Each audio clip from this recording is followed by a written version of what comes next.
अपनी ससुराल में आए विमल ने अपनी पत्नी रक्षा से कहा, रक्षा, कल सुबह हम लोग घर के लिए निकल लेंगे। अभी मैं भैया के साथ बाहर जा रहा हूँ। और अपने साले वेद के साथ विमल बाहर निकल ही रहा था कि तभी सासू माँ सुमंगला जी की आवाज़ आई, बेटा विमल, ऐसा है, तुम पहले जाकर अपने लिए एक घर देख लो, तभी रक्षा तुम्हारे साथ वापस जाएगी। वो अब तुम्हारे मम्मी पापा के साथ नहीं रहेगी। ये सुनते ही विमल और वेद के कदम जैसे वहीं जम गए हों। कुछ समय लगा उन्हें समझने और संभलने में, और बात को समझते ही विमल का चेहरा लाल हो गया। क्यों मम्मी जी, क्या उसे मेरे मम्मी पापा के साथ रहने में कोई तकलीफ़ हो रही है? आज तक तो उसने मुझसे ऐसा कुछ नहीं कहा, तो फिर अब क्या हो गया? विमल ने गंभीर आवाज में पूछा। तुमसे नहीं कहा तो मुझसे तो कहा है। सारा दिन वहाँ काम करती है मेरी बेटी। तुम्हारी मम्मी तो नौकरी पर चली जाती हैं, पीछे से पूरा घर संभालना, और फिर तुम्हारी मम्मी की चार बातें सुनना। बेचारी देखो कितनी कमज़ोर हो गई है। और बात को बीच में काटते हुए विमल ने आश्चर्य से पूछा, मम्मी जी, खाना बनाना, रक्षा को चाय भी बनानी आती है? मम्मी जब शाम को ऑफिस से घर आती हैं तो वही पापा के लिए चाय बनाती हैं। ये तो अपने कमरे से बाहर तक नहीं निकलती। जब मम्मी आवाज़ लगाती हैं कि आ जाओ चाय पी लो आकर, तब ये बाहर निकलती है। और आप कहती हो कि खाना बनाती है, तो वो क्या झूठ बोल रही है? सुमंगला जी ने आवाज़ में तेजी लाते हुए अपने दामाद से पूछा। बिल्कुल सफ़ेद झूठ बोल रही है। 8 महीने हो गए हमारी शादी को, मुझे तो आज तक एक कप चाय इसके हाथ की मिली नहीं। तो मम्मी पापा की तो बात ही छोड़िए। मम्मी सुबह का ब्रेकफास्ट और दोपहर का खाना बनाकर जाती हैं, और रात का खाना बनाने के लिए एक कुक रखी हुई है। बाकी सब कामों के लिए भी एक मेड लगा रखी है। तो फिर और घर में काम ही क्या रह जाता है? हम लोग आज तक चुप थे कि कोई बात नहीं, धीरे धीरे सब समझ जाएगी। पर मुझे नहीं पता था कि हमारा चुप रहना ही हमारी गलती होगी। मैं यहाँ 3 दिन से हूँ और भाभी को भी देख रहा हूँ। स्कूल से पढ़ाकर 4 बजे घर आती हैं, फिर रोटी बनाती हैं और आप सभी लोगों को गर्मा गर्म खिलाती हैं। उसके बाद शाम के खाने की तैयारी भी करती हैं, साथ में अपनी बेटी को भी देखती हैं। और आप दोनों माँ बेटी बस सारा दिन बैठकर गप्पे मारती रहती हो। मम्मी जी, जो बेटी यहाँ रहकर काम ना करती हो, अपनी भाभी के दर्द को नहीं समझती, वो ससुराल में सारा काम क्या खाक करती होगी? हद है मम्मी जी आपकी सोच की। विमल ने कहा, ये जो भाभी के तुम गुणगान कर रहे हो ना, वो सिर्फ दिखावा कर रही है। तुम आए हो ना इसीलिए, वरना सुबह मैं ही लंच पैक करके देती हूँ, ब्रेकफास्ट टेबल पर बनाकर रखती हूँ, शाम का खाना भी मैं ही बनाती हूँ। ये तो महारानी की तरह रहती हैं। पूछ लो, सामने खड़ी हैं। सासू माँ सुमंगला जी ने बहू ज्योति की तरफ देखते हुए कहा। बहू ज्योति बेटे वेद की नज़रें मिली तो ज्योति चुपचाप कमरे से बाहर निकल गई। जाते जाते भी विमल ने देखा ज्योति भाभी की आंखें भरी हुई थीं। अभी कुछ कहता कि ससुर जी, सूरजदेन जी जो वहीं बैठे हुए थे, उठकर विमल के पास आए और कंधे पर हाथ रखते हुए बोले, विमल बेटा, तुम्हारी सास सही कह रही है।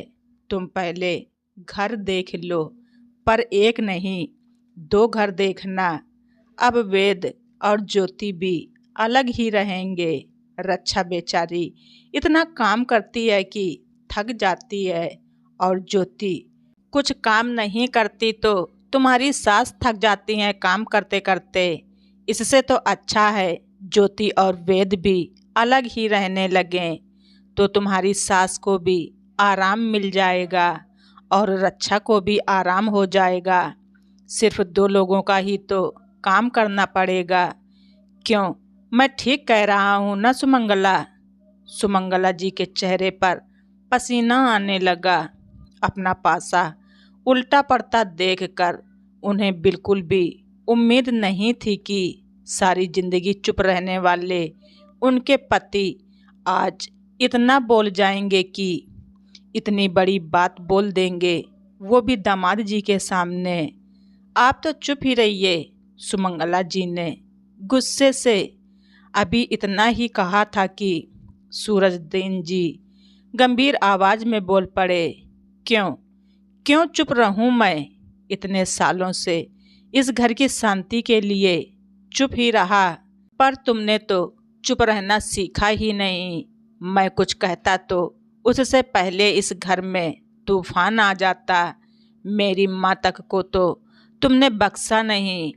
मैं ही कायर था जो कभी अपनी आवाज़ ही नहीं उठा पाया, पर कभी तो आंख खुलती ही है।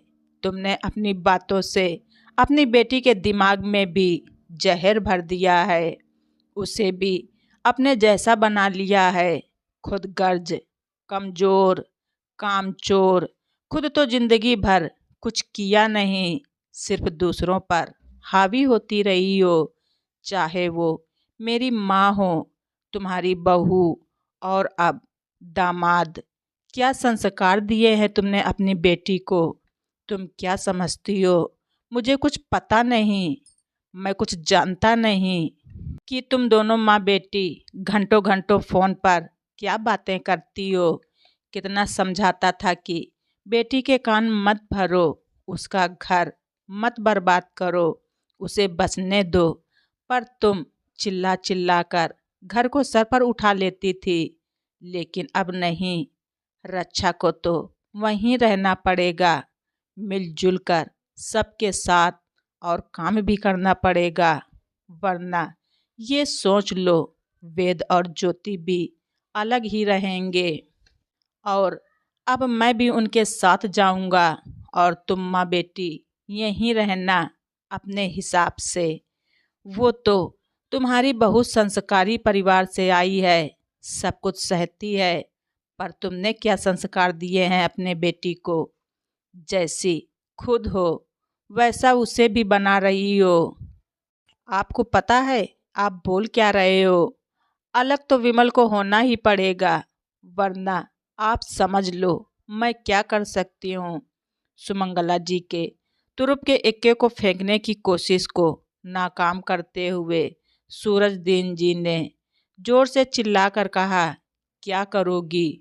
पुलिस में दहेज उत्पीड़न और मारपीट का झूठा केस दर्ज करवाओगी, या महिला मंडल से हाय हाय करवाओगी, जैसा मेरे और मेरी माँ के साथ किया था? पर अब ये याद रखना, तब मैं अपनी माँ के लिए मजबूर हो गया था कि 70 साल की मेरी माँ जेल की सलाखों को कैसे झेलेंगी। मैंने समझौता कर लिया था और बुढ़ापे में उन्हें अलग कर दिया, पर अब नहीं। तुमने अब ऐसा वैसा कुछ किया तो सबसे पहले मैं ही तुम्हारे खिलाफ गवाही दूंगा, क्योंकि अब मेरी 2 बाहें विमल और वेद हैं। अपना घर तो नहीं बचा सका, पर विमल का घर तो बर्बाद होने नहीं दूंगा। और रक्षा, तुम सपने में भी ऐसा मत सोचना कि तुम्हें इस घर में गलती करने पर भी पनाह मिलेगी। मैं बुज़दिल था, कायर था, मानता हूँ, पर अब इतनी ताकत तो मुझ में आ गई है कि अब बच्चों के साथ उनके घर बसाने में मैं उनके साथ खड़ा हूँ। रक्षा, तुम कल नहीं विमल के साथ आज ही जाओगी और मैं भी तुम्हारे साथ चलूँगा। और अब तक तुमने वहाँ जो गुल खिलाए हैं उसके लिए तुम्हारी सास ससुर जी से माफ़ी मांगूंगा। आगे से मैं ये ना सुनूं कि तुम घर को बर्बाद करने में अपनी माँ से भी आगे निकली। उम्मीद है कि तुम और तुम्हारी माँ समझ गई होगी। और ज्योति बेटा, तुम्हारा भी गुनहगार हूँ मैं कि सब देखते सुनते हुए भी कुछ बोलने की हिम्मत ना कर पाया कभी। पर देर से ही सही, अब मैं तुम्हारे साथ हूँ। आज मुझ में इतनी हिम्मत तो आ ही गई है कि गलत को गलत कह सकूं। ये सब देखने सुनने के बाद ज्योति के आंखों में आंसू भर आए। वो अपने ससुर जी के पांव पर झुक गई और वहीं सुमंगला जी और उनकी बेटी की आंखें शर्म से झुकी हुई थीं। स्थिति इस तरह पलट जाएगी, इसकी तो कल्पना भी नहीं की थी सुमंगला जी ने, और ना ही उनकी बेटी रक्षा ने। तो दोस्तों, आप सभी लोगों को हमारी ये स्टोरी कैसी लगी कमेंट बॉक्स में ज़रूर लिखें। चैनल पर नए हैं तो सब्सक्राइब करना ना भूलें। धन्यवाद। रिचा वाइस।